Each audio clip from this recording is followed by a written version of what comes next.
intellectuals who state, and I quote, this is the Russian Congress of Intellectuals, "Our position is simple. Russia does not need a war with Ukraine and the West. Such a war is devoid of legitimacy and has no moral basis," end of quote. This is a very brave statement made by Russian intellectuals. Without objection. Mr. President, as I speak today, Europe, for the first time in almost 80 years, is faced with the threat of a major invasion. A large nation threatens a smaller, less powerful neighbor, surrounding it on three sides with well over 100,000 troops, as well as tanks and artillery. My colleagues, as we have painfully learned, wars have unintended consequences. They rarely turn out the way the planners and experts tell us they will.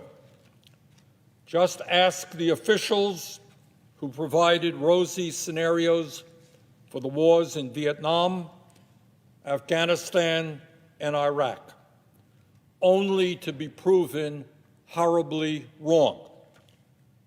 Just ask the mothers of the soldiers who were killed or wounded in action during those wars. Just ask the families of the millions of civilians who became collateral damage in those wars. The war in Vietnam cost us 59,000 American deaths and many others who came home wounded in body and spirit. The casualties in Vietnam, Laos, and Cambodia are almost incalculable, but they are in the millions. In Afghanistan, what began as a response to the horrific attack against us on 9/11/2001 eventually became a 20-year war, costing us $2 trillion and over 3,500 Americans who were killed, not to mention tens of thousands of Afghan civilians. George W. Bush claimed in 2003 that the United States had, quote, "put the Taliban out of business forever," end of quote. Well, not quite the case. The Taliban is in power today. The war in Iraq, which was sold to the American people by stroking fear of a mushroom cloud from Iraq's non-existent weapons of mass destruction, led to the deaths of some 4,500 U.S. troops and the wounding, physical and emotional, of tens of thousands of others. It led to the deaths of hundreds of thousands of Iraqis, the displacement of over 5 million people, and regional destabilization whose consequences the world continues to grapple with today. In other words, despite all of the rosy scenarios we heard for those foreign policy and military interventions, it turned out that the experts were wrong, and millions of innocent people paid the price. That is why we must do everything possible to find a diplomatic resolution to prevent what would be an enormously destructive war in Ukraine. No one knows exactly what the human costs of such a war would be. There are estimates, however, that come from our own military and intelligence community that there could be over 50,000 civilian casualties in Ukraine, not to mention millions of refugees flooding neighboring countries as they flee what could be the worst European conflict since World War II. In addition, of course, there would be many thousands of deaths within the Ukrainian and Russian militaries. There is also the possibility that this regional war could escalate to other parts of Europe, a continent with many nuclear weapons. And what might happen then is beyond imagination. But that's not all. The sanctions against Russia that would be imposed as a consequence of its actions, and Russians' threatened response to those sanctions could result in massive economic upheaval with impacts on energy and gas and oil prices in our country, banking, food supplies, and the day-to-day needs of ordinary people throughout the entire world. It is likely that Russians will not be the only people suffering from sanctions. They would be felt throughout Europe, they would be felt right here in the United States, and likely around the world. And by the way, and we haven't discussed this terribly much, at a time when the scientific community tells us that climate change is an existential threat to the planet, any hope of international cooperation to address global climate change and to address future pandemics would likely suffer a major setback. Mr. President, it should be absolutely clear about who is most responsible for the looming crisis, and that is Russian President Vladimir Putin. Having already seized parts of Ukraine in 2014, Putin now threatens to take over the entire country and destroy Ukrainian democracy. There should be no disagreement that that behavior is totally unacceptable. In my view, we must unequivocally support the sovereignty of Ukraine and make clear that the international community will impose severe consequences on Putin and his fellow oligarchs if he does not change course. With that said, Mr. President, I am extremely concerned when I hear the familiar drumbeats in Washington, the bellicose rhetoric that gets amplified before every war, demanding that we must show strength, demanding that we must get tough, demanding that we must not engage in appeasement. A simplistic refusal to recognize the complex roots of the tensions in the region undermines the ability of negotiators to reach a peaceful resolution. Now, I know it is not very popular or politically correct, I guess, in Washington to consider the perspectives of our adversaries. But I think it's important that we do so if we are going to formulate good policy. I think it is helpful to consider this. One of the precipitating factors of this crisis, one, not the only one, at least from Russia's perspective, is the prospect of an enhanced security relationship between Ukraine and the United States and Western Europe, including what Russia sees as the threat of Ukraine joining the North Atlantic Treaty Alliance, NATO, a military alliance originally created in 1949 to confront the Soviet Union. It is good to know some history.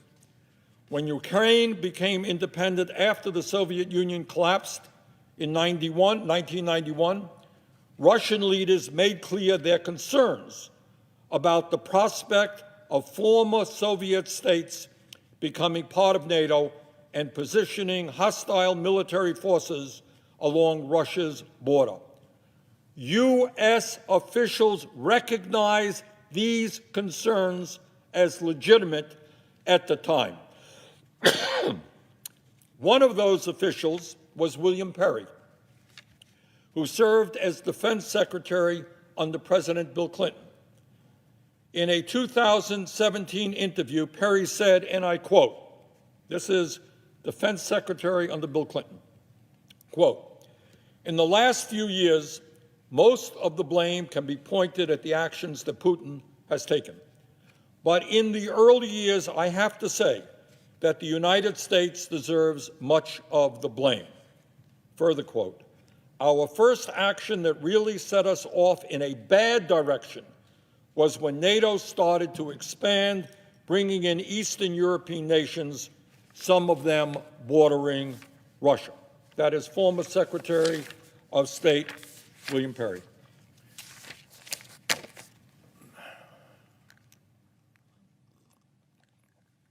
Another U.S. official who acknowledged these concerns is former U.S. diplomat Bill Burns, who is now head of the CIA in the Biden administration. In his memoir, Burns quotes a memo he wrote while serving as counselor for political affairs at the U.S. Embassy in Moscow in 1995, and I quote, "Hostility to early NATO expansion is almost universally felt across the domestic political spectrum here," end quote. Over 10 years later, in 2008, Burns wrote in a memo to Secretary of State Condoleezza Rice, and I quote, "Ukrainian entry into NATO is the brightest of all red lines for the Russian elite, not just Putin. In more than 2.5 years of conversations with key Russian players, I have yet to find anyone who views Ukraine in NATO as anything other than a direct challenge to Russian interests," end of quote.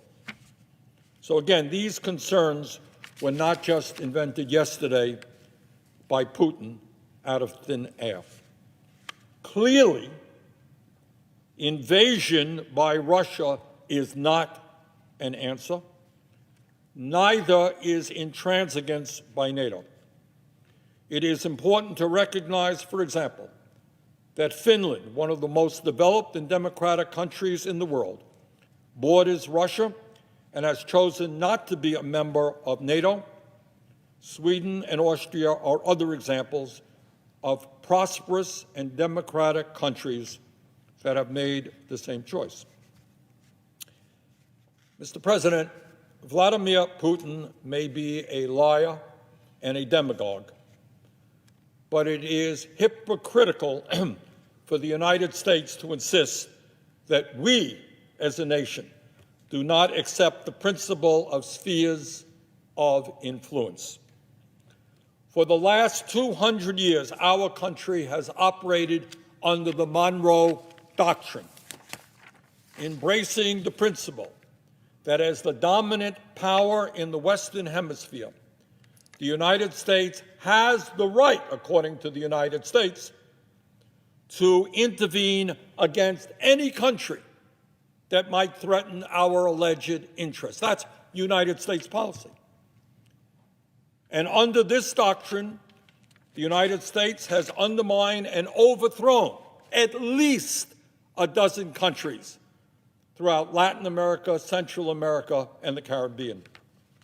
As many might recall, in 1962, we came to the brink of nuclear war with the Soviet Union.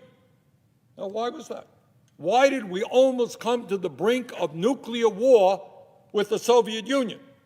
Well, we did that in response to the placement of Soviet missiles in Cuba 90 miles from our shore. And the Kennedy administration saw that as an unacceptable threat to national security. We said it is unacceptable for a hostile country to have a significant military presence 90 miles away from our shore. And let us be clear, the Monroe Doctrine is not ancient history. As recently as 2018, Donald Trump's Secretary of State, Rex Tillerson, called the Monroe Doctrine, quote, as relevant today as it was the day it was written, end quote. In 2019, former Trump National Security Advisor John Bolton declared, quote, the Monroe Doctrine is alive and well, end quote. To put it simply, even if Russia was not ruled by a corrupt, oligarchic, authoritarian leader like Vladimir Putin, Russia, like the United States, would still have an interest in the security policies of its neighbors. And I want people to think about this. Does anyone really believe that the United States would not have something to say if, for example, Mexico or Cuba or any country in Central or Latin America were to form a military alliance with the U.S. adversary? Do you think that members of Congress would stand up and say, well, you know, Mexico is an independent country. They have the right to do anything they want? I doubt that very much. Mr. President, countries should be free to make their own foreign policy choices. But making those choices wisely requires a serious consideration of the costs and benefits. The fact is that the U.S. and Ukraine entering into a deeper security relationship is likely to have some very serious costs for both countries. Mr. President, I believe that we must vigorously support the ongoing diplomatic efforts of the Biden administration to de-escalate this crisis.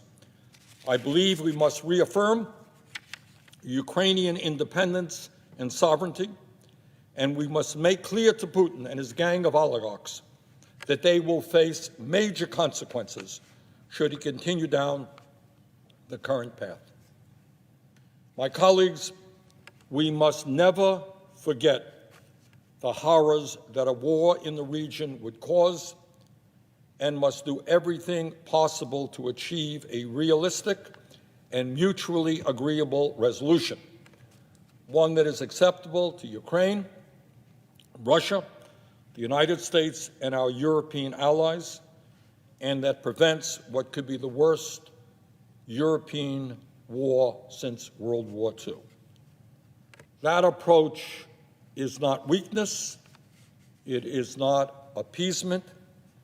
Bringing people together to resolve conflicts without war is strength, and it is the right thing to do. Thank you, Mr. President. I yield the floor. Mr. President. Majority Whip. Mr. President, I have 6 requests for committees to meet during today's session of the Senate. They have the approval of the majority and minority leaders. Mr. President, I listened carefully to the remarks of my friend and colleague, Senator Sanders of Vermont. I read his published article in the Guardian newspaper yesterday, and it paralleled many of the things which he said on the floor today.